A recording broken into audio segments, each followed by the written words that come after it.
우리 하나님의 자녀들은 하나님의 복을 받아야 됩니다. 어린 자녀가 부모의 사랑을 받고 자라나야 되듯이 저와 여러분은 하나님의 복을 맛보고 누리면서 그리고 또 한 가지 사실이 뭐냐 하면 하나님의 복이 귀한 줄 알아야 됩니다. 구약의 그 히브리어로 복이라고 하는 단어는 바라크입니다. 바라크라고 하는 이 단어는 또 다른 뜻을 갖고 있는데 어떤 뜻을 갖고 있느냐 하면 무릎을 꿇다라고 하는 뜻을 갖고 있습니다. 전혀 상관없이 보입니다. 복이라는 단어와 무릎을 꿇다고 하는 단어, 물론 엎드린다 하는 뜻도 있습니다만은 같은 의미지요. 우리가 누구의 복을 받아야 될까요? 하나님의 복을 받아야 됩니다. 그 히브리인들의 이 사고 속에는 단어를 만들면서 복이라는 것은 절대자 앞에 무릎을 꿇는 자가 누리게 되는 것입니다. 여러분 모두 하나님께서 주시는 복을 누리고 맛보고 사용하는 주체가 되기를 소원합니다. 다 복받은 자입니다. 그래서 어떤 의미 속에 우리 기독교인들이 인사를 하면서 복 받으세요 라고 하는 건 세상 사람들이 하는 얘기였습니다. 그건 기독교인이 하는 인사가 아닙니다. 수준이 있잖아, 그죠? 우리는 뭐냐면 누리세요 인사해야 돼. 이미 받은 것을 누리지 못하면 안 되잖아요, 그죠? 예. 아니, 건강한 사람에게 건강하세요 무슨 의미가 있겠습니까? 아픈 분에게 회복하세요, 건강하세요 의미가 있잖아. 그와 같은 것이지. 여러분에게는 이미 하나님께서 여러분에게 셀 수 없는 복을 주셨는데 이제 그거를 누리고 있는 것도 있지만 누리지 못하는 것들이 너무, 특히 이 예배도 이 복이거든요. 하나님께 무릎을 꿇고 엎드리는 가운데 하늘이 열리고, 하늘이 열리고 오늘 찬양 가운데 하늘의 문을 여소서. 근데 미국에 오니까 그 단어가 막 영어로 머리에 빙빙 도는, 하늘의 문이 뭘까? 헤븐 게이트, 막 이런 생각이 내 머릿속에 막 돌아요. 그래서 이 예배 여러분이 진정으로 그분을 경배하고 무릎을 꿇을 때 하늘이 열리고 그 복은 뭐 내가 말하고 내가 어떻게 해서 되는 거 하나님이 주시는 거니까 우리는 누리면 되는 줄 믿습니다. 앞뒤 좌우분과 같이 인사 나누면서 복 받으세요는 수준이 낮은 거지요. 못 받은 사람들 그렇게 하는 거지요. 세상에 예수 없는 사람들이 받아야 되는데 하나님 믿으면 복은 받게 되는 거잖아요. 여러분은 복을 받은 사람 맞죠? 그러니까 누리세요. 그죠? 이제 앞으로는 복을 크게 누리는 모든 분들이 되기를 원하면서 자, 복을 누리시기를 바랍니다. 인사합니다.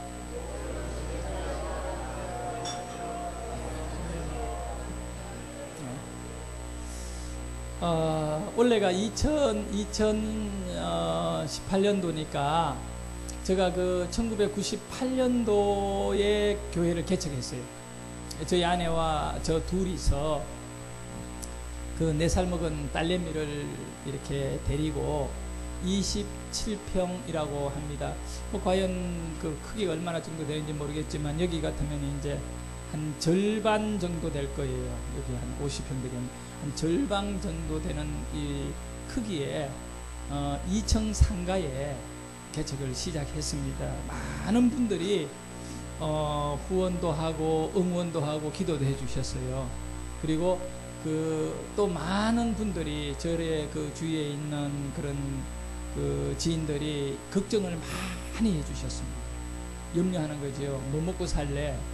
그러니까 이제 수익이 하나도 없어지잖아요. 개척을 하게 되면 이런 부분에 대해 먹고 사는 일에 걱정을 많이 해주셨습니다. 근데 지금 20년이 지났는데 제가 이제 그 개척을 처음 해가지고 수요일 날 예배를 드리고 있는데 우리 4살 먹은 유치원 이제 막 다니는 그 딸 아이가 엄마 옆에 사모 옆에 앉아서 둘이서 이제 예배를 드리고 제가 설교를 하고 있는 거지요. 그런데 딸 아이가 예배드리다가 자기 엄마에게 뭐라고 얘기하니까 우리 사모가 뭐 인상을 잠깐 찌끄리더니 애를 데리고 교회 밖으로 나가버렸어요. 알고 보니까 화장실 간 거지. 애가 오줌이 누르니까 엄마 씨씨 하니까 데리고 나가서 오줌 누러 간 거예요. 그런데 설교를 하다가 그때 막 개척 초기다 보니까 뜨겁잖아요. 설교를 하다가 열을 받아 있는데, 열 받았다는 말은 스트레스가 아니라 막 은혜가 충만하고 성령의 역사가 있는데 아무도 없어져 버렸어요.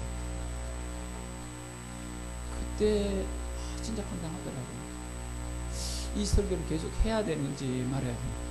중간에 뭐 나보고 물어보지도 않고 또 뭐 설교 도중에 묻는 것도 이상하지만, 그래서 그때 이후로 나는 마음에 그 어떤 그런 것을 생각했어요. 단 한 명이라도 말씀을 듣는 자가 있다면 설교자는 행복하고 감사한 일이다. 단 한 명이라도.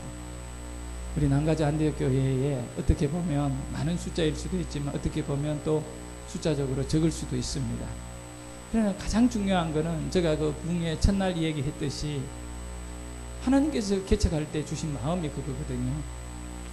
예수님이 이 개척하는 그 새한양 교회에 계신다면 지붕을 뚫고라도 목마른 자, 은혜 받을 자는 오니까 내가 딴짓 하지 말자. 설교 잘하고 뭐 쉽게 그게 아니라 이 교회에 예수님이 계시게 만들자. 예수님만 계시게 하면 하나님의 사람은 몰려오게 된다. 이것이 제 목회 철학이거든요. 복이라는 건 다른 거 아닌 것 같아요. 하나님은 어떤 분이냐면 성경에서 우리 예수님께서 하신 말씀이 있어요. 하나님의 인격에 대해서 여러 가지를 말씀해 준 가운데 중요한 거, 우리와 연결시키면서 하신 말씀이 있어요. 아버지가 일하시니 나도 일한다. 하나님은 어떤 분이에요? 일하시는 분. 그런데 하나님의 일이 어떤 일이냐 하면 자녀된 저와 여러분을 축복하는 일입니다. 참, 우리들의 일은 하찮게 그지없죠. 다른 사람을 흔들기도 하고 막 그렇게 살죠. 그렇지만 우리 하나님은 마귀는 결박하고 성령은 우리에게 힘있게 풀어놓아 우리로 하여금 돕게 하시고, 이 하나님의 일하시면 바로 나를 도와주시는 것입니다. 언제 하나님이 나를 위하여 일하시느냐? 그것은 바로 내가 하나님께 엎드릴 때 하나님이 나를 위하여 일해 주심이 복입니다. 그래서 하나님이 이스라엘을 살려주시고 축복하실 때 하늘에서 들려온 이 음성이 뭡니까? 그리고 그 하나님의 말씀을 깨달은 모세가 이스라엘 백성들에게 절망하고 있는, 죽게 되었다라고 말하고 있는 이스라엘 백성에게 선포된 생명의 메시지가 뭡니까? 너희는 가만히 있어. 여호와께서 너희를 위하여 일하심을 보라. 이겁니다. 바로 그겁니다. 그것이 이스라엘에게 복인 것이요. 이스라엘을 위하여 홍해를 열어버리시고 저 애국 군대를 다 그 강한 군대 전차 부대를 물속에 다 수장시켜버리고 너희를 위하여 일하. 그러니까 하나님의 일하십니다. 동일하게요, 우리가 오늘 복을 누리려면 어떤 복을 누려야 되는가? 우리 한번 다시 따라합니다. 복 중에 최고의 복은 하나님께 쓰임받는 것이다. 여러분, 성경에 나오는 노아라고 하는 인물요, 다 물로 심판받을 때 노아가 뭐가 대단합니까? 잘 먹고 잘 살아서 대단합니까? 오래 살아서 대단하고 존경할 만합니까? 그거는 아무 의미 없는 것입니다. 노아의 그 위대함, 하나님이 보실 때 노아는 의로운 자였고 하나님과 동행할 만한 자였는데, 그 노아가 왜 그러냐면 하나님이 원하는 일을 하는 사람이었어요. 바로 하나님이 방주 만들으라고 하는데 자기 머리는 도저히 이해할 수 없는, 지금 사용할 것도 아니고 그 마른 땅에 비가 내린 적이 없는 그 시대에 그냥 하늘에 물 이런 물 그 청이 있어서 모든 수분 조정 모든 것이 다 이루어질 때 이제 그 하늘에서 비가 쏟아지면서 이 홍수가 났겠지만 그 전에는 이 우주 지구의 공간이 완전히 달랐다고 합니다.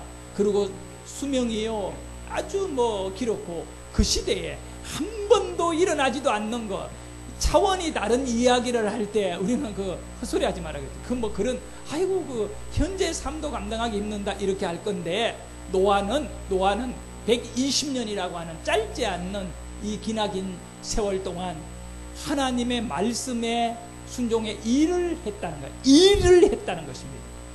그리고 모든 인물, 이 아브라함이라고 하는 그 인물이 겉으로 보면 뭐 그저 이렇게 가나안 땅으로 옮기고 하지만 그게 전부 말씀에 순종하는 일이거든요.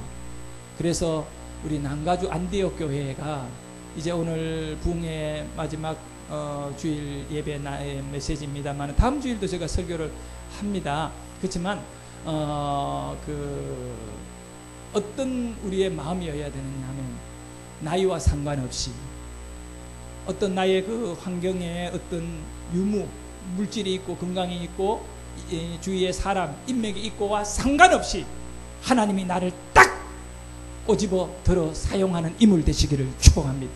성경은요 정확합니다. 왜 그러냐 하면 자신을 영적으로 쓰임 받게끔 하시는 그 원리가 뭐냐 하면 소원하는 자입니다.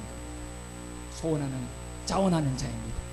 하나님, 우리 교회를 이 시대에 하나님이 쓰시기를 원합니다. 하나님, 나를 사용하여 주옵소서. 이런 소원들을 갖고 여러분들이 포기하지 않는다면 쓰임받는 복을 놓치지 않는 최고의 인물 될 줄 믿습니다. 그래서 두 번째 인사, 복을 누리는 것 다음에 인사. 언니 계속 인사하는 거 좋은 거예요. 그죠?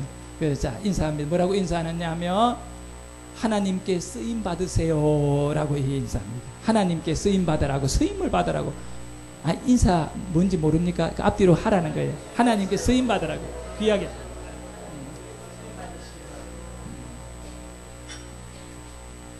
잘 쓰임을 받을 수 있기를 바라겠습니다.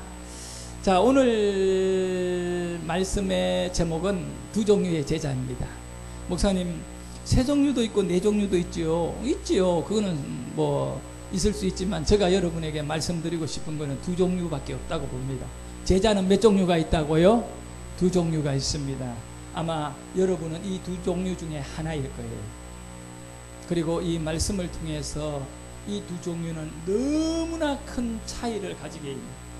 그러니까 앞에서도 제가 말씀드리는 복받은 자와 복받지 못한 자는 너무나 큰 차이가 있고, 똑같이 예수 믿음에도 쓰임을 받는 자와 쓰임을 받지 못하는 자의 차이는 엄청난 것과 같이 이 두 종류의 제자가 있는데, 이 두 종류는 너무나 차이가 있습니다. 어두운 밤에 예수님의 제자들이 그 갈릴리 호수에 배를 타고 건너편으로 가기 위해 이제 뭐 항해라고 하는 그런 이 가운데 있었으면, 호수를 건너가는 그런 가운데에 풍랑을 만났습니다. 이제 호수물이 일렁거리고 바람이 많이 불어가지고 작은 배가 그 위태로워지는 그런 어려운 처지에 놓이게 되었습니다. 어쩌면 우리 대한민국이 오늘날 위태위태한 상황들을 겪고 있는 것 같고, 또 우리 개인의 삶이나 이 안디옥 교회가 어쩌면 그런 상황 속에 놓여 있을 수도 있다고 봅니다. 늘 우리는 그 위기의식을 가질 필요는 있습니다. 교회는 안전한가? 나는 안전한가? 우리 나라는 안전한가? 이 겨울이라고 하는 계절은 혹독하고 춥고 시련의 계절입니다. 인생을 살다 보면 겨울을 만날 때가 있습니다. 힘들고 어려운 시기를 보낼 때가 있다는 겁니다. 지금같이 정말 날씨 맑고 좋고 이런 기후가 아니라 얼어 죽을 것 같은 혹독한 추위 속에 떨고 있을 수 있다는 것입니다. 이 많은 책을 썼지요. 마르틴 마티라고 하는 목사님이신데, 이 목사님이 쓴 책 가운데 제가 수년 전에 읽었습니다만은 겨울의 영성이라고 하는 유명한 책이 있습니다. 겨울의 영성. 저는 그 책을 읽으면서 생각이 완전히 바뀌어졌습니다. 무슨 얘기냐 하면, 인생에 겪는 시련과 고난, 교회의 목회를 하며 겨울을 만났을 때, 교회가 완전히 어려움을 당해가지고 이 존재 자체가 불안해질 때, 그때에 사람들은 망했다고 말하는 그 순간에 하나님은 겨울의 영성으로 말할 수 없는 은혜를 주신다는 것을 그 목사님의 책을 통하여 깨닫게 된 것입니다. 그렇지 않으면 수많은 사람들은 원망하고 비난하고 모든 어려운 문제를 다른 사람들의 탓으로 돌리고 스스로 자기의 잘못이라 여기고 비참해하면서 주저앉아서 도무지 하나님의 능력과 은혜를 바라보지 않고, 봄이 왔음에도 불구하고 창을 굳게 닫아놓고 여전히 밖에는 겨울이다, 그렇게 말하는 어리석은 자가 되지 말자라고 하는 그런 깨달음을 제가 받았습니다. 이 마르틴 마티 목사님이 이 책을 쓰게 된 것은 누구보다도 혹독한 인생의 시련을 겪으면서 체험적 삶 속에서 깨달은 영성의 글이었습니다. 이 겨울의 영성 속에 본인이 이 책을 쓰게 된 이유를 가장 먼저 이렇게 드러내놓고 있는데, 바로 자기 사랑하는 아내가 이렇게 병으로 죽게 되는 과정, 정말 기도도 많이 하고 아내를 살려보려고 있는 돈을 다 넣어서 수술도 하고 노력도 해봤지만 결국은 아내는 자기를 떠나고 말았던 것입니다. 아내가 떠나버린 그 허전함 속에 목사님은 우울증에 걸리고 삶의 의욕을 다 잃어버리고 그 혹독한 겨울에 빠지게 되는 것입니다. 그런데 사랑하는 여러분, 이 목사님이 다시 빛을 바라보고 나올 수 있었던 것은 바로 하나님의 말씀이에요. 제가 새벽에도 설교했습니다마는 바다에는 조류가 흐르고 이 대기권에는 기류가 흐르는 것과 같이 우리 신앙에는 영적인 기류가 있다 했잖아요. 내 힘으로 나르려고 하지 말고 내 힘으로 하늘의 문의 은혜를 어떻게 열려고 하지 말고 기류를 타게 되면, 기류를 타면 쉽게 간다 그랬잖아요. 그 기류가 두 가지라 그랬죠. 뭐라고요? 말씀과 뭐라고요? 기도다. 하나님의 말씀을 통하여 그 도저히 벗어날 수 없는 그런 절망 속에 갇힌 줄 알았는데, 이 말씀으로 인하여 다시 이 목사님이 회복하게 된 것입니다. 특별히 그는 이런 얘기를 해요. 예레미야 15장 16절의 말씀이 가슴에 떨어지고 자기를 만지기 시작했을 때 그는 다시 빛을 보게 되었다. 만군의 하나님 여호와여, 나는 주의 이름으로 일컬음을 받는 자라. 이거 한 가지. 내가 누구이냐 이거지. 여러분이 누구입니까? 이 안디옥이라고 하는 이것이 누구의 교회입니까? 만군의 여호와여, 나는 주의 이름으로 일컬음을 받는 자입니다. 아무 희망이 보이지 않고 세상의 모든 것을 잃어버린 줄 알았던 그에게 여전히 하나님은 계시더라고요. 고백이 되어지는 겁니다. 나라고 하는 존재는 주의 이름을 통하여 드러나게 되는 인생. 그리고 그 예레미야 15장 16절 그 뒤에는 주의 이름으로 일컬음을 받는 자라. 그러면서 그 뒤에는 뭐냐 하면 내가 주의 말씀을 얻어먹어 싸우니 주의 말씀은 내게 기쁨과 내 마음의 즐거움이오나이다. 뭐를 얻어먹는다고요? 말씀을 얻어먹으니까 내 안에 뭐가 온다고요? 기쁨이 오고 즐거움이 온다는 거예요. 나는 막 아내를 잃어버리고 죽는 것 같은 고통 속에 있었는데 내가 어느 날 말씀을 대하고 나니까 이 말씀 속에 무엇이 오느냐 하면 기쁨이 오고 즐거움이 오더라는 겁니다. 오늘 이 설교 가운데 하나님의 이 말씀, 두 종류의 제자가 있다.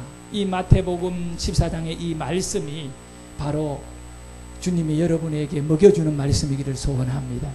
그리고 이 말씀은 영적인 여러분의 삶의 생명으로 다시 한번 일어나게 되고 힘을 얻게 되는 그 은혜이기를 주의 이름으로 축복합니다.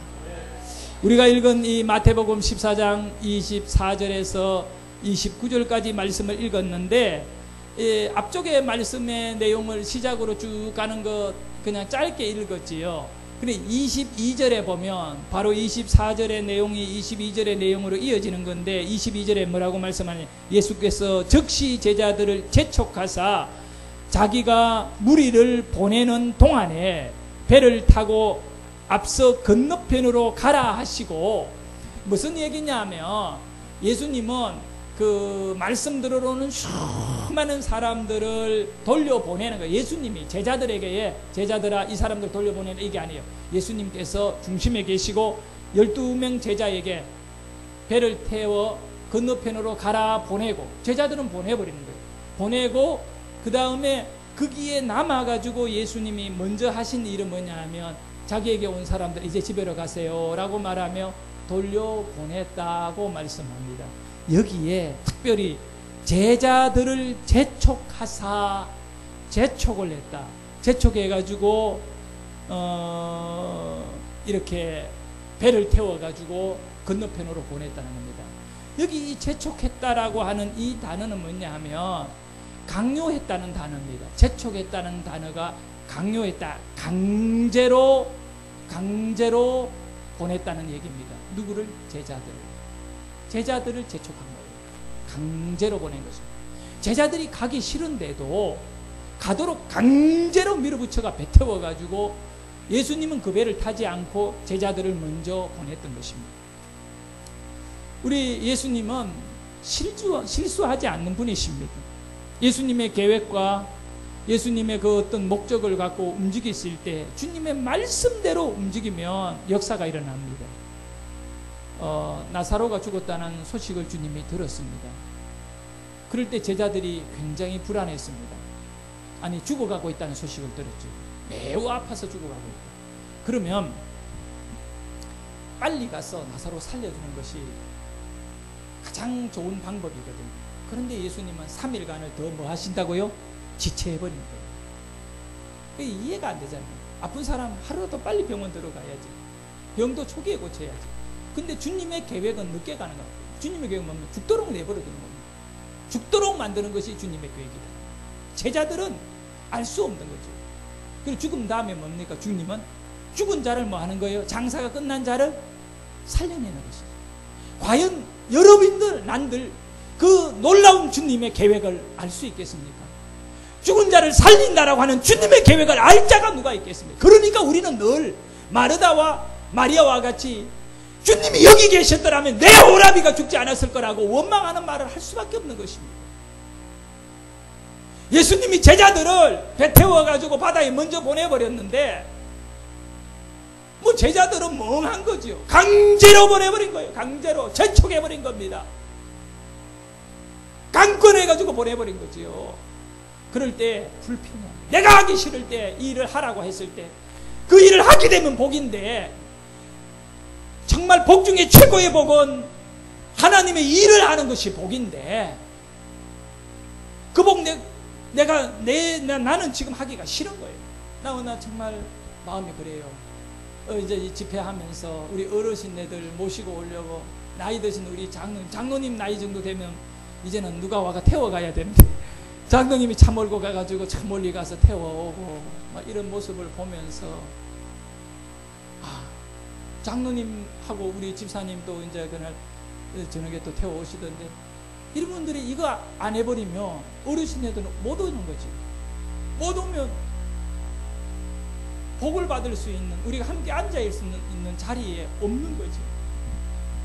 일하는 거죠. 죽을 때까지 일하는 거죠. 장로님, 몸이 둘둘둘 떨면 운전만 할 수 있으면 끝까지 일하셔요. 그게 복이에요. 네.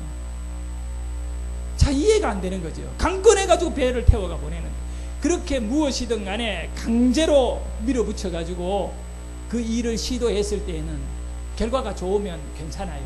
역시 목사님 말씀 맞네요. 역시 장로님 말씀대로 하니까 맞네요. 또 역시 맞네요. 뭐 이렇게 나올 수 있잖아요. 근데 결과가 안 좋아지면 모든 원망은 그 지도자에게, 이 강제로 밀어붙인 그 사람이 다 덮으시고요, 책임을 지게 되어 있습니다. 근데 그 다음에 어떤 일이 났나요? 배가 육지에서 24절이에요. 24절. 우리가 이건 본문 24절. 그 결과, 주님이 강제로 제자들을 배 태워가 내어보낸 결과가 뭡니까? 24절 말씀 우리 같이 한번 읽어볼까요? 시작. 배가 이미 육지에서 술이나 떠나서 바람이 거심으로 물결을 인하여 고난을 당하더라. 이게 이제 시련이죠. 겨울을 만난 것입니다. 혹독한 고통을 당하는 겁니다. 저는 배를 타면서 태풍을 만나보고 거의 이제 죽는다고 선원들 라이프 자켓 입고 부들부들 떨며 잠을 못 잔 적이 있었습니다. 저는 큰 배가 태평양 한가운데에서 태풍을 만나가지고 선장이 긴장하면서 선원들에게 비상대기하라고, 조금만 더 어려워지면 배를 버리고 떠날 수도 있다라고 하는 불안감이 왔을 때, 그는 인간이요 얼마나 처량한지 모릅니다. 지금 예수님의 제자들이 그 갈릴리 바다 한가운데, 호수 한가운데에서 풍랑을 만났어요. 거기 예수님도 계시지 않아요. 얼마나 불평 원망이 많이 일어나겠습니까? 우리 오고 싶어 온 길 아닌데, 입에 타고 싶어 탄 것 아닌데, 나 안디옥 교회 오고 싶어 온 것도 아닌데, 이러다 저러다 보니까 여기에 와 있는데 풍랑을 만났다. 너무 힘든다는 거예요. 어떻게 해야 하느냐. 그런데 여러분을 안디옥 교회에 불러주신 분이 누굴까요? 강권하여 여러분을 여기에 함께 앉혀주신 분이 누굴까요? 그걸 볼 줄 알아요. 어쩌면 내 생각과 내 판단과 상관없이 무슨 힘에 이끌리듯이 늘 그렇게 이끌리고는 주님이 보이지 않는 손길로 여러분을 강권하여 여기까지, 오늘 이 자리에까지 앉혀놓으셨을 수도 있다는 것입니다. 아니, 있는 것이 아니라 사실이라는 겁니다. 오늘 제자들이 그 자그마한 배 위에 몸을 다닥다닥 붙여서 12명의 제자들이 그 배에 앉아 있는데, 그들을 그곳에 앉힌 자는 보이지를 않습니다. 아니, 주님이라도 보이면 주님 바라보며 병자도 살리시고 나사로도 살린 주님이니까, 죽은 자도 살린 주님이니까 뭔가 기대를라도 해보겠는데, 눈앞에 없으면 도움의 손길이 없다는 사실을 알게 되는데, 여러분, 이 문제를 오늘 우리는 깨어버리고, 내 눈에 보이지 않는 주님이지만 나로 하여금 이 자리에 앉힌 자는 놀라운 역사로 나를 다루신다는 것을 이제 알게 될 것입니다. 믿게 될 것이고 그 길을 가는 자가 될 것입니다. 주님이 보이지 않으니까 제자들은 두려움에 떨 수밖에 없는 거예요. 그리고 원망의 말을 할 수밖에 없는 것입니다. 내가 언젠가 어떤 후원 모임 그 송년회 이 초청을 받아가 아내와 함께 서울에 있는 남산에 있는 그 뭐 유명한 호텔이 있어요. 남산에 있는 호텔. 거기 갔는데 대학 총장하고 이렇게 그 학교의 보직 교수들하고 이렇게 있는데 그 학교에, 그 대학교에 음악 성악 교수가 이 노래를 부르더라고요. 이제 뭡니까? 음식이 착 차려지는데 갑자기 조명이 싹 어두워지는데 무대 쪽에서 머리가 이렇게 예수님같이 긴 남자가 뭐 이런 소리만 하면서 나온 거 있잖아요. 근데 그때 내 가슴이 지금 이 장면을 노래하더라. 두 곡을 노래하는데 그 유명한 노래였어요. 뭐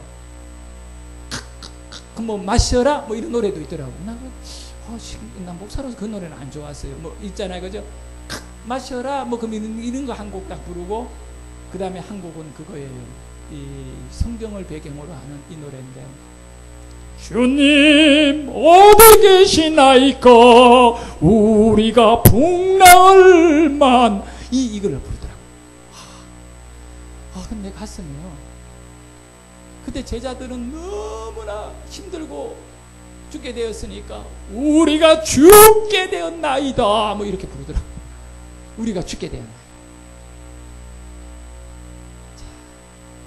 근데 그때 주님은 어디 계셨을까? 주님은 어디에 계셨을까? 여러분과 저에게도 마찬가지입니다. 원치 아니하게 혹독한 이 고난을 당할 때가 있습니다.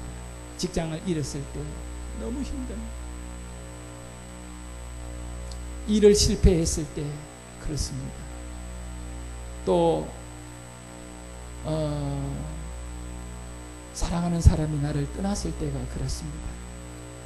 열심히 기도했는데 아무런 변화가 일어나지 않았을 때가 그렇습니다.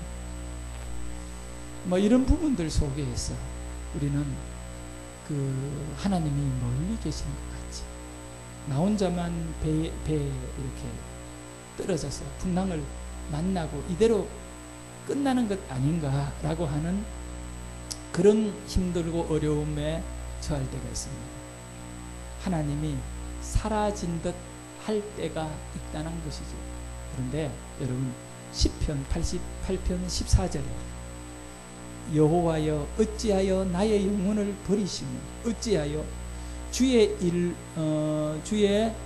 그 얼굴을 내게서 숨기시나이까. 그러니까 어찌하여 나를 버렸고 주님의 얼굴을 나에게서 숨기시는 거예요. 그러니까 주님 얼굴이라도 이렇게 보이면 힘들더라도 견딜 만한데 주님의 얼굴이 안 보이는, 가장 고통스러운 것은 하나님의 존재가 느껴지지 않는 것이죠. 그럴 때에 영적인 겨울을 맞이하게 된 것입니다. 겨울을 만난 한 인물은 그 성경 속에 욥이라는 인물이죠. 욥이 얼마나 힘들고 또 고통을 많이 당했습니까? 그런데 분명한 사실은 우리가 잘 아는 대로 욥이 고백을 합니다. 욥기 42장 5절에 내가 주께 대하여 귀로 듣기만 하였사오나 이제는 눈으로 주를 배움나이다. 이 겨울의 영성을 통과하게 되면요, 주님을 보는 자로 만들어주는 것이죠. 확실히 바로 보는 자가 되는 것입니다. 제자들은 언제 침몰할지 모를 그 위태한 배 위에서 예수님이 없는 그런 순간을 보내고 있습니다. 풍랑 속에서 이렇게 어려움을 당한 제자들요. 근데 여러분, 저 친구 중에 이 김성은이라고 하는 분이 계십니다. 김성은, 여러분이 궁금하면 인터넷에서 그 김성은이라고 치면 좀 나올 겁니다. 뭐냐면 영단기, 공단기, 이게 무슨 말이냐? 그 영어 단기 학교 공무원 시험을 칠 때 점수를 내기 위하여 공단기, 그러니까 공무원 시험 치는 학생들이 우리나라에는 어마어마합니다. 이런 분들이 영어 시험을 공부를 할 때 김성은 씨가 강의하는 내용을 배우면 점수를 많이 올릴 수 있다라고 하는 그런 것 때문에 1년에 강의료를, 인터넷 강의료를 한 50억 정도 이렇게 법니다. 이분 김성은 씨는 저 친구이고요. 김성은 씨가 그 아무것도 없이 그 이렇게 털털이가 되어 있는 총각 시절에, 나는 결혼했고 김성은 씨는 총각이었는데 우리 집에 와가지고 그 옆에 그 조그마한 신혼집 방 2칸 있는데 방 1칸을 잡아가지고 지내면서 나와 함께 기도하고 영적으로 이렇게 가까운 믿음의 그 나이도 같고 그런 분이십니다.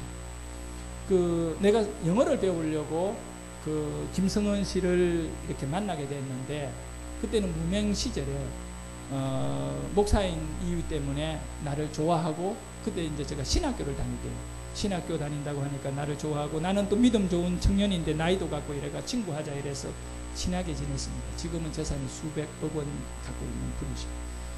교회가 힘들 때 이분은 저에게 돈을 많이 도와주셨습니다. 용돈도 주고 그렇게 했습니다. 저 얘기를 잘 들으시고요. 일을 그렇게 하면서 믿음 하나 갖고 성공한 분입니다. 내가 이분을 좋아하는 이유는 믿음 때문에 그렇습니다. 혹독한 겨울을 두려워하지 않고 시련을 두려워하지 않고 주님을 바라보고 가는 이분이었습니다.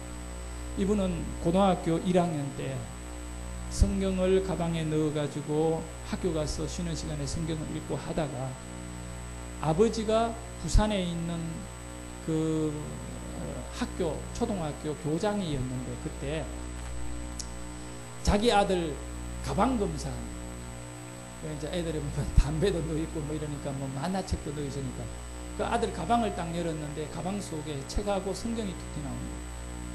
그때 부모님은 불교였고 아들의 가방에 성경이 나왔을 때 아버지가 충격을 받은 거예요. 뭐 우리야 아들 가방 성경 나오면 할렐루야 우리 아들 참 귀하다 이렇게 할 건데, 그래서 아버지가 아침 먹고 있는 그 김성은에게 와서 물었습니다. 성은아, 이 책 뭔데? 성경입니다. 너 교회 다녀? 예. 아니 말 안 했잖아. 말하면 아버지가 화낼 것 같아요. 그랬습니다. 얼마나 됐어요? 좀 됐습니다. 당장 교회 다니지 마. 그런데 성은이가 예 라고 말 안 하고 가만히 있었죠. 밥 먹으면서. 그러니까 하는 말이 너 대답 안 해? 너 교회 다니지 마. 그럼 오늘 이 성경은 불태울 거야. 가만히 있어. 너 교회 다닐 거야 안 다닐 거야? 다니겠습니다. 아니 이 자식. 그러고 물었어요. 너 이 집에서 살려면 예수 믿으면 안 된다. 그러니까 이 성은이가 딱 말했어요. 아버지, 나는 아버지의 아들이고 나는 아버지 존경합니다. 하지만 나는 예수님을 믿어야 됩니다. 아버지도 믿어야 됩니다. 그러니까 하는 말이 나는 네 같은 자식 필요 없다. 밥을 먹고 있는 이 아들에게 혈끈을 풀어가 얼마나 마귀 사탄이 이 아버지를 경록해 했으면 출근하려고 하는 교장 선생님이 혈끈을 딱 풀어가지고 이걸 딱 감아, 우리 김성은 씨 얘기하면 손에 한 바퀴 감아가 그냥 두드려 가지고 얼마나 맞아가 학교도 못 가고, 그리고 몸이 아파가지고 초등학교, 중학교를 2학년 때 그만두고 고아원에 들어가게 됩니다. 부산에 있는 고아원에 들어가서 고아들하고 지내면서 그 고등학교는 포기한 거예요. 고등학교 못 나온 친구. 내가 기회가 되면 이 남가주 안디옥교회 한번 드리고 올게요. 네, 정말 우리 교회에 간증을 많이 했어요. 저희 교회에서 몇 번 불러가지고 간증을 했어요. 근데 하나님은요, 그런 사람 성을 올라가요. 그렇게 확실하게 하나님을 믿는 사람이에요. 절대로 버리지 않아요.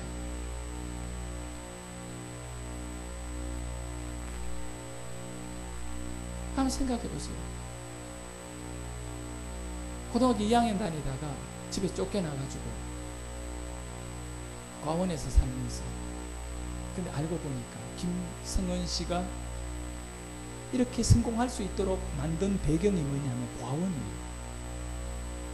이분이 이 과원에서 나이 어린 고아들을 돕고 거기서 영어 공부를 하면서 아이들을 영어를 가르치고 이러면서 나중에 사업가로 변화되는데, 이 사업가가 되었을 때 김성은 씨를 돕는 그 사업의 일꾼들이 누구냐면 과들입니다. 얘네들이 힘을 합쳐가 김성은 씨의 그 의학회사 사업을 돕는데 놀라운 얘기죠. 김성은 씨가 한 30살 가까이 되었을 때 직업도 없이 부산 서면에서 아무 직업이 없으니까 기도하면서 무슨 일을 했느냐 하면 전도지를 들고 길 지나다니는 사람에게 노방전도를 한 것입니다.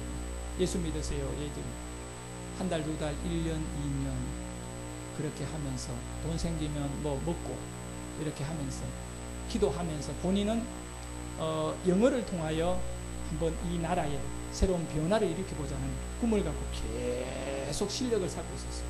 근데 어느 날 진짜 차비 하나 없을 정도로 힘든 주머니였는데 전도지 나누고 있는데 이렇게 한 40, 50대 되는 이 부부가 길을 가다가 휙 돌아오더니 총각 그러더래요. 아줌마가. 예, 그러니까 시간 나? 차 한잔 할래? 그러더래요. 이 부부가. 그래가 뭐 시간이 많으니까 자기는 전도. 예, 그러니까 지금은 이제 커피숍이 많아지 그때는 다방이었어요. 그 있는 서면에 있는 어느 한 지하 다방에 들어가서 커피 한 잔을 사주더래요. 사주면 밥 먹었어? 그러더래요. 아니요, 그럼 밥도 사줄게. 그리고 커피를 먹으면서 하는 얘기가 뭐냐면 혹시 신학생이에요? 그러더래요. 아이, 그런 말씀하세요. 저는 신학생이 아닙니다. 그러니까 왜 그러니까 뭐 직장도 안 다니고 이러니까 제가 이래 전달 이 부부가 서면 지역을 서면 쪽에 이렇게 살고 있는 분인데 보면서 종종 이 젊은이가 전도하는 걸 봤다는 거예요. 예수 믿는 집사 부부인데 이래 청년 부부가 이렇게 전도하는 거 보니까 너무 기특한 거예요. 기특해가지고 언제 한번 이 친구가 밥 사줘야 되겠다 생각했는데 오늘 안 그래도 시간이 나서 이렇게 했다면서 그래 같이 밥 먹자 그러면 밥도 사주더래요. 밥 먹으면서 어디 사느냐고 묻길래 고아원에 있다고 하니까 고아원에서 애들 가르치고 있다니까 당신 달란트가 뭐냐 영어를 이렇게 하는 거. 그럼 뭐 그거를 실행에 옮기라라네. 아직 나는 사무실도 없고 뭐 아직 그렇게 했다니까 하는 얘기가 그러면 내가 사무실을 주겠다는 거예요. 예, 그러니까 하는 말이 뭐냐 하면 내가 집이 몇 채 있는데 서면에 아파트 하나 32평짜리를 네 그냥 주겠다는 거예요. 네 가져가 쓰라는 거예요.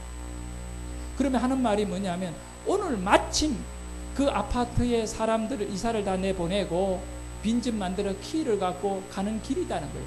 그리고 그 자리에서 아파트 키를 딱 내놓으면서 이 아파트 가보자고. 여러분 부산 서면이 그래도 부산의 중심이고요. 아주 뜨는 곳인데 그래서 이 사람이 밥을 먹고 그분에게 따라간 거예요. 따라가 보니까 진짜 좋은 아파트입니다. 하는 얘기가 뭐냐면 이건 네 가지라는 거예요. 네 가지고 네 성공할 때까지 가졌다가 나중에 진짜 필요 없을 때 나 돌려주라는 거예요. 뭐 살려면 평생 살던가 뭐 알아가 하라고. 그리고 10년 가까이 그것을 자기 개인적으로 연구실로 그 다음에 고아원 애들 데리고 와 그 회사 만드는 기초 작업을 우리가 사용한 것입니다. 그리고 지금은 수백억 원들 강남에 어마어마한 학원을 운영하고 있고 인터넷으로 통하여 돈을 많이 버는 우리나라의 랭킹에 드는 그런 영어 강사가 됩니다. 고등학교 2학년 다니다 중퇴한 사람. 혹독한 겨울을 지났지만 주님이 어디 계십니까? 아버지는 밥 먹는 그 아들을 헐대를 불어서 두드려 팼지만 하나님을 사랑하는 마음, 주님은 나를 떠나지 않고 나는 주님을 떠날 수 없습니다. 이 고백을 하는 이 김성원 씨 같은 사람에게 주님이 길을 열어주니까 세상의 사람 날고 기는 사람들을 능가하는 그런 열매를 내는 인생이 되는 것입니다. 자, 두 제자가 있다고 말했습니다. 저는 이 두 제자에 대한 개념을 존 오토버거라고 하는 샌프란시스코에서 목회하는 PCUSA 목사님이셨는데 동성애 반대하고 미국인 교회 동성애 교인이 한 4-5천 명이 넘는 교회예요. 근데 이분은 복음주의예요. 정말. 그래서 존 오토버거 목사님이 책도 많이 쓰고 이랬는데 나는 동성애 반대한다. 그러니까 떠나려면 돈 내놔라. 그래가지고 우리 돈으로 100억 정도를 PCUSA에다가 벌금을 주고 그 교회가 동성애 안 하는 교회로 빠져나온 분이에요. 난 그 기사를 읽고 이분이 쓴 책을 찾아봤어요. 근데 이분이 쓴 책을 Who are you? 당신이 누굽니까? 이 책인 거예요 아마. 그 책을 사서 읽었는데 그 책에 보니까 두 종류의 제자가 있어요. 두 종류의 제자. 그래서 오늘 여러분에게 소개하려고 합니다. 사실은 그분이 짧은 내용으로 두 종류의 제자가 있다. 한 종류는 물 위를 걷는 제자와 한 종류는 배 위에 있는 제자. 오늘 우리는 어떤 제자가 되어야겠느냐. 그렇게 짧은 내용이었지만 저는 그 내용을 이 본문의 말씀과 함께 묵상하는 가운데 정말 내 자신이 앞으로 내 남아있는 인생을 어떻게 살아야 하는지에 대하여 정말 결단을 내려버릴 수 있는 그런 생명 같은 말씀이었어요. 그리고 오늘 여러분에게 이 말씀으로 같이 힘을 얻기를 원합니다. 여러분, 일단은 이 풍랑만 난 고난을 겪는 제자들, 24절에 고난을 겪었다 그랬잖아요. 그들은 예수님이 자기를 버린 줄 알고 예수님이 안 계시니까 모든 일이 엉클어진 줄 알았는데 그런 것이 아니다는 겁니다. 예수님이 강제로 그들을 내보내셨는데 알고 보니까 주님은 산 위에서 기도하셨다가 내려와서 바다를 걸어서 제자들이 있는 곳으로 오고 계셨어요. 이 말의 의미는 뭡니까? 제자들의 생각에는 주님이 아주 우리와 상관없이 멀리 떨어져 있고 우리를 잊은 줄 알았는데, 언제나 내가 고난을 겪고 어려울 때는 주님이 가장 가까이에 나와 함께 계신다는 사실을 보여주는데요. 그리고 주님이 물 위를 걸어서 제자들이 있는 배 쪽으로 오고 있을 때 그 풍랑 사이에 물보라가 일어나고 바람이 불고 배가 지금 올라갔다 내려갔다 하는 이 어려운 상황 속에 제자들은 죽게 됐다고 아우성을 지르고 있는 이 상황 속에 바다에 어떤 물체가 하나 드러났을 때 제자들이 먼저 외친 말이 유령이다고 외쳤어요. 귀신이다. 그때 예수님께서 내니 두려워하지 말라고 말씀하고 계십니다. 나다, 두려워하지 말라. 28절에 베드로가 예수님에게 고백합니다. 만일 주님이시거든 나를 명하사 물 위로 오라 하소서. 여기에 빠진 것이 아니에요. 걸어오라 하소서. 물 위로 배 타고 가는 것이 아닙니다. 주님이 있는 곳으로 가는 방법이 두 가지가 있는데, 노를 저어 주님에게 가는 방법이 있고 주님이 물 위를 걸어서 오기 때문에 베드로도 동일하게 나도 주님이 걷는 저 초자연적이고 하나님의 수준의 삶의 그 물을 밟고 오는 하나님의 수준의 걸음을 나도 걷고 싶다라고 하는 간절한 소원을 갖고 주님이시거든 다른 분이면 말씀해달라. 여러분, 영적 기류가 뭐냐면 말씀이라 했잖아요. 말씀 없이 물에 들어가면 빠져 죽지 마. 주님께서 창조자인 말씀, 물을 만드신 하나님께서 걸어오라고 했을 때 가면 물 위를 걷게 되는 줄 믿으시기를 바라요. 그거는 모든 과학을 초월해버리는, 지금까지 경험을 초월해버리는 이 전무후무한 역사가 일어나는 겁니다. 주님이시거든 말씀하셔서 걸어오라 하소서. 걸어오라 하소서. 그런 얘기가 있은 이후에 우리 예수님은 뭐라고 말하느냐 하면 오라고 말씀합니다. 오라는 것입니다. 베드로가 그 말씀을 들은 다음에 두려워하지 아니하고, 왜냐하면 주님이니까, 주님이 계시는 거고 주님이 오라고 하는 말씀이 얼마나 힘 있는가를 우리에게 보여주는 것입니다. 바다 위를 베드로는 걸어서 예수님 있는 쪽을 향하여 가고 있는 것입니다. 자, 그런데 여러분, 나머지 11명의 제자는 뭐 하고 있습니까? 베드로가 걸어서 물 위를 걸어서 베드로가 예수님에게로 가면 안드레나 야고보나 요한이나 이 모든 제자들이 뒤에 같이 앉아 있는데 배 위에 이제 막 새로운 광경이 펼쳐지잖아요. 예수님만 물 위로 걷는 것이 아니라 베드로도 걷는 거예요. 그럴 때에 나머지 제자들도 배를 버려야 한다는 것입니다. 바로 그 얘기예요. 배를 버리고 물 위를 걸어서 이 예수님 쪽으로 달라붙으면 베드로가 내만 걷는 게 아니라 니도 걷네. 두려움에 안 빠지는 거지요. 같이. 그리고 물 위를 걸을 때 이거는 제가 산삼을 만났을 때 춤을 췄듯이 하나님의 그 은혜를 경험하게 되면 춤을 추는 거예요.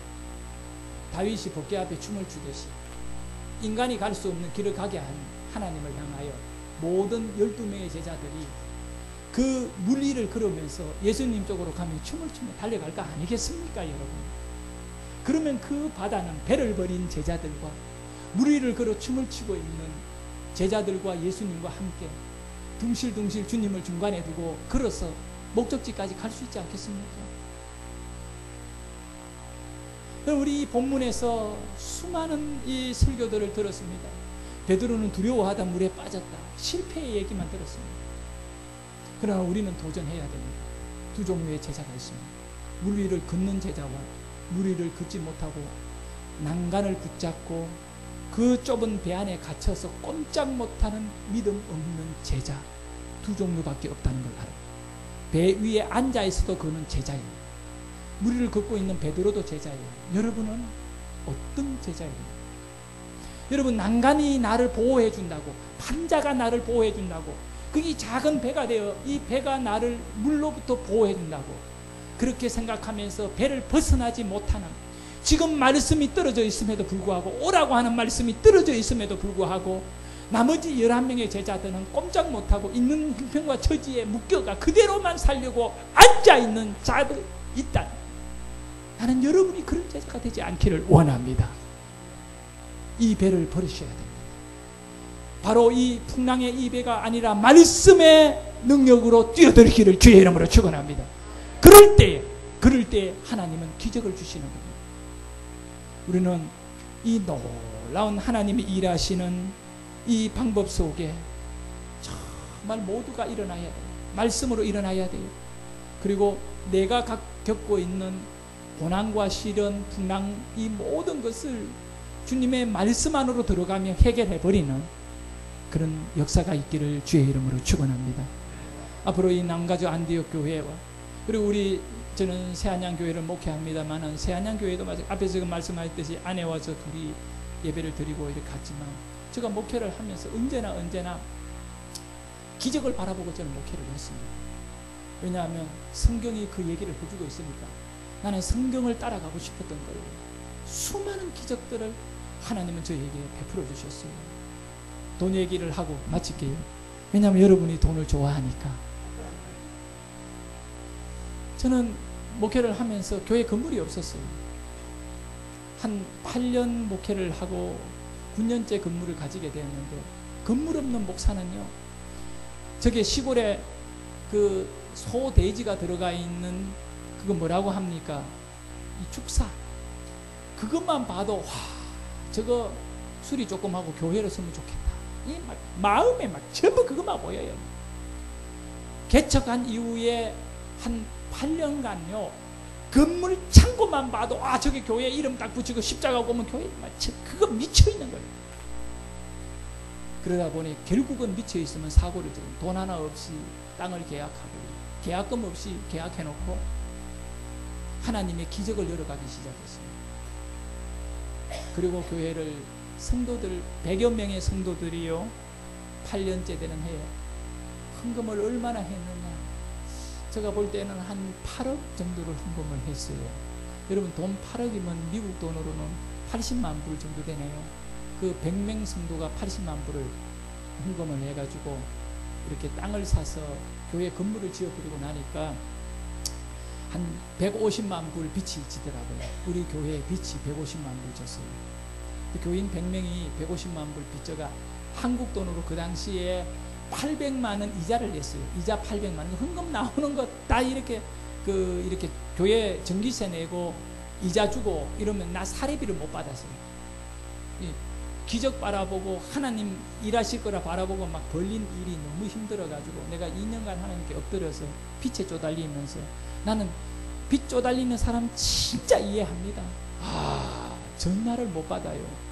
건축업자들 여기저기서 전화 오는데만 가장 싫은 것이 전화기예요. 근데 내가 우리 교인들을 좀 부자 돼가지고 입이 깎게 해달라고 얼마나 철야하고 기도하면 몸부림쳤는지 모르겠어요. 어느 날 하나님이 너무 안타까운지 내한테 말씀을 해주세요. 야, 니 그런 기도 하지 말라는 거예요. 아니, 하나님이 기도하지 말아요. 내가 하나님, 저는 이제 개인적으로 묵상하면서 대화하거든요. 아니, 하나님, 빚 갚고 빚 없는 목회 좀 하고 싶은데, 그러니까 야, 그 집사들에게 돈 줘봤자 헌금 안 하니까 니 뭐 부자 되게 했고 뭐 아무 소용없다는 거예요. 하나님 그걸 내한테 딱 말씀을 하시는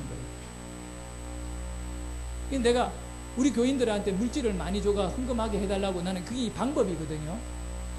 그런데 하나님이 저에게 깨달음을 준 게 뭐냐면, 내가 그 집사들에게 돈을 줘서 주면 그 사람들이 이걸 몽땅 교회에다가 드릴 것도 아니니까, 믿음이 없으면 안 되니까 너는 딴짓 하지 말고 그냥 성도들 믿음이나 키워라. 그리고 그 말의 의미는 그냥 빚 짊어지고 그냥 그렇게 목회하라는 거가 똑같아요. 너무 고통스러워가지고 내가 막 절망한 거예요. 그러다가 다시 하나님 앞에 이제 그렇다면 내가 어떡하면 하나님의 뜻이 그렇다면 가만히 보니까 그런 것 같아요.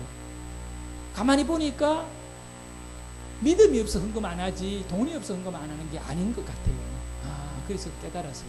깨닫고 난 다음에 작정 기도를 하나님께 드렸어요. 들어주든 안 들어주든 기도하는 거는 자유잖아요. 안 하는 것보다 낫잖아요. 그지요? 내가 그 참 부끄러운 얘기지만 너무 빛에 쪼달리니까요. 얼마 전에도 그 친구 목사하고 둘이 이야기했어요. 우리 아내도 그 옆에서 들었는데 막 전화가 너무 오고 이러니까 사람 미칠 지경이다. 그때 우리나라의 로또 복권이 막 7번인가 1등이 사여가지고 돈이요 막 몇백억 원이 불어났는데 국민들 절반이 로또를 다 샀어요. 주일 지나고 월요일 날 아침에 내가 먼저 그 친구 목사님한테 전화했어요. 목사님한테 받으면서 목사님 오늘 나하고 좀 만나자. 왜 그냥 은행에 좀 가자. 무슨 일인데 그냥 로또 사러 가자니까 그 목사님도 돈이 필요했던지 알았다 그러더라고요. 둘이 이제 그 시내에 있는 그 은행에 갔는데 한 50명이 줄 서 있더라고요. 그날 오전에 갔는데 한 50명이 줄 서 있는데 그게 나하고 그 목사님하고 둘이 줄 서 있는데 가만히 생각하면 이게 우리 동네거든요. 우리가 아는 분들 만나면 얼마나 창피스럽습니까? 그러니까 둘이 고개 숙여가지고 이 줄이 빨리 나가야 된다. 이거 막 시간이 또 걸리고 또 뒤에 탁 줄 서지 막. 그래 놓고 월요일날 샀어요. 왜 월요일날 사냐면 그걸 사서 일주일 내내 기도를 토요일날 뽑는데 기도를 해야 돼요. 토요일날 사면 이 기도가 좀 뜸이 들잖아요. 그래 월요일날 사놓고 사면서 내가 그때 2만 원에 샀어요. 그 친구 2만 원 사고 내 2만 원어치 사가지고 약속을 했어요. 우리 되면 내가 될 수도 있고 당신이 될 수도 있는데 그 좀 나눠주기로 하자. 그 안전장치까지 했어요. 그 내가 안 되더라도 그분이 되면 되고 그분이 안 되더라도 내가 되면 조금씩 띄주기로 약속까지 하고 진짜 약속 지키기로 하고 그렇게 해서 이제 월요일 날부터 근데 여러분 한 주를 행복하게 살고 싶으면 로또를 사세요. 나는 그 주간에요. 전화 옵니다. 여보세요? 그럼 예. 아니 목사님도 조금만 기다렸어요. 왜? 그럼 잘하면 이번 주말에 결판 납니다. 나 그런 말 했어요. 조금만 기다려가.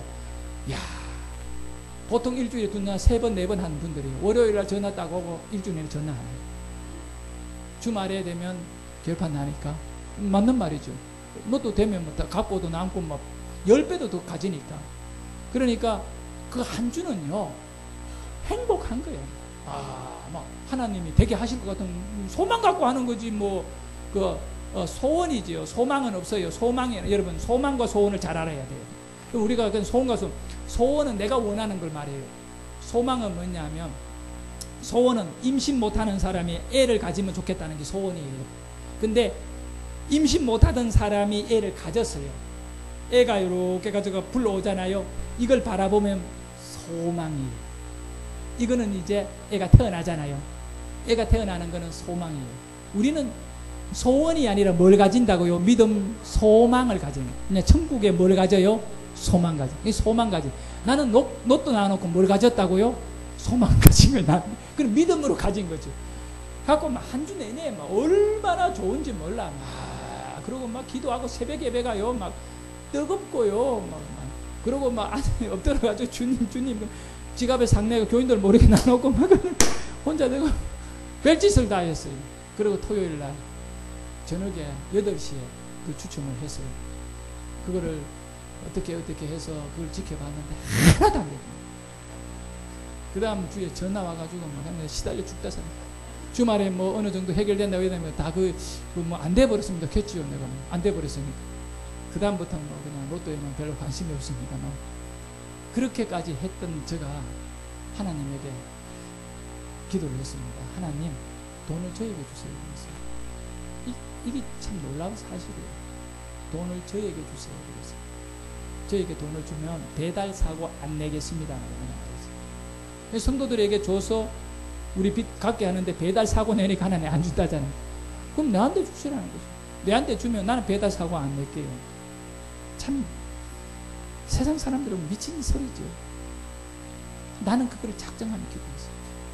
정말 나는 2년간 빛에 시달려 보니까 나는 그렇게 목회 못하겠더라고요.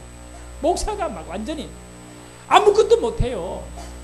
그래서 배달사고 안 낼 테니까 하나님 나에게 주십시오. 나에게 주십시오.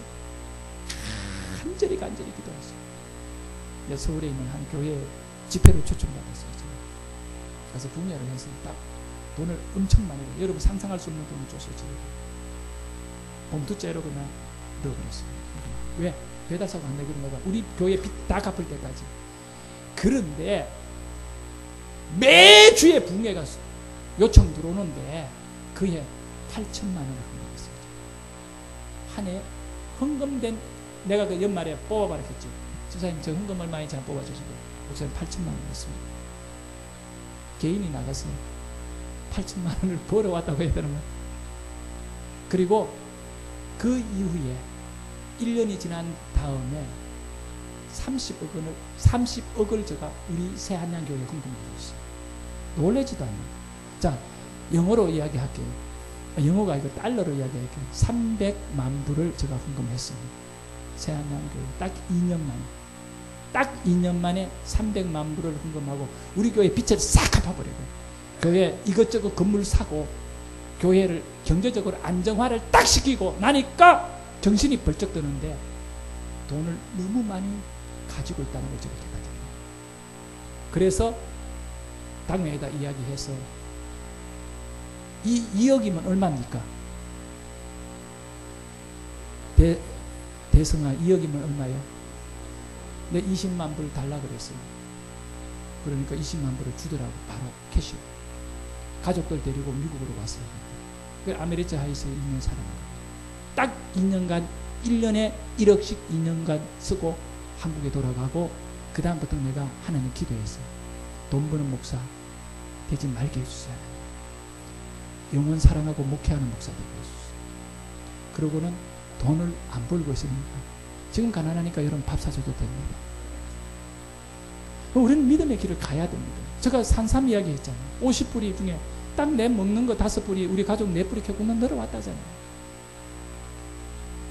여러분 돈 필요합니까? 진짜 필요하면 하나님 주십니다. 무엇이든 마찬가지입니다.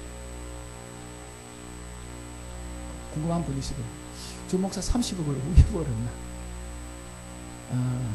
나가서 붕괴한 강사들, 제가 쓴 책이 있어요. 책이 어마어마하게 팔렸어요. 근데 지금 돈을 안 버는 이유는 책을 안 씁니다. 돈 필요하면 책 쓰면 돼. 또 하면 돼. 근데 안 할 거예요. 그죠? 그게 목사의 본질이라고. 왜 안 하는지 알아요? 우리 교인 살리려고. 우리 교인들이 저를 보면 진짜 존경하게 보여요. 왜? 돈 벌어주니까. 50명 청년들을 데리고 인도네시아로 선교 여행 가는데 1인당 100몇십만 원 들어요. 항공료만 80만 원. 내가 돈 잘 버니까 10원도 안 내고 아이들이 50명이 인도네시아 들어가서 일주일간 선교하고 돌아오고, 교회가 돈이 넘치니까. 그러니까 뭐라고 얘기하는 거야? 교인들이 헌금할 필요 없는 거죠. 우리 교회는 돈이 넘치는데, 왜냐? 인쇄, 비, 책 팔고 들어오는 게 교회 통장으로 바로바로 들어오거든요. 그러니까 이 돈, 어마어마한 돈이 있는데 뭐 헌금을 왜 해요? 그래서 내가 알았어요. 성도들이 하나님께 희생 안 하면 복이 없거든. 나는 개인적으로 아무것도 가지지 않고 하나님께 통장 자체를 교회 통장으로 모든 수익을 들어오도록 만들어놨기 때문에 하나님은 나는 개인적으로 축복하실 거예요. 내 자식들을 축복하실 거예요. 근데 우리 교인들은 뭐냐 이거예요. 그래서 내가 우리 교인들한테 얘기를 하는 거죠. 여러분, 이제는 더 이상 빛이 있고 난 하나님께 기도해서 이 문제를 해결했으니까 더 이상 책을 쓰지도 않을 거고 하지 않을 것입니다. 이제는 여러분이 하셔야 됩니다. 근데 놀라운 사실은 우리 교회 헌금이 현재 다른 교회 거의 막 헌금 준다고 난리가 아니에요. 한국 교회. 근데 저희 교회는 전혀 그렇지 않아요. 아마 다른 교회보다 훨씬 많이 나옵니다. 저는 뭐 그 재정에 관심도 안 갖고 있으니까 어떻게 되는지는 모르지만, 나는 한 가지 안대교회 성도님들이 물 위를 걷는, 믿음으로 다른 거 다 버려버리는 거 있잖아요. 물 위로 걷는, 배를 버리기 전에는 물 위로 못 걸어요. 그걸 분명히 아셔야 돼요. 여러분, 배 위에 앉아서 물 위로 걷는 제자 구경할래요? 직접 걷고 싶어요. 우리 목사님은요, 걷고 싶어요? 구경하고 싶어요? 그러세요. 그러세요. 앞으로 믿음으로 그러세요. 여러분 다 걷기를 바래요. 이게 말씀이 있으면 걸으면 되는 거예요. 하나님 아버지 감사합니다. 오늘 말씀을 들은 모든 분들에게 두 종류의 제자 가운데 배 위에서 걷는 자를 구경하는 자와 직접 말씀으로 걷는 자 두 종류가 있는데, 우리 남가주 안디옥 교회 모든 성도님들은 물 위를 걷는 말씀의 기적을 경험하는 초자연적인 역사 속에 자기의 인생을 던져버린 그런 놀라운 삶의 걸음을 남기는 영적인 기류를 타는 일꾼이 되게 하여 주옵소서.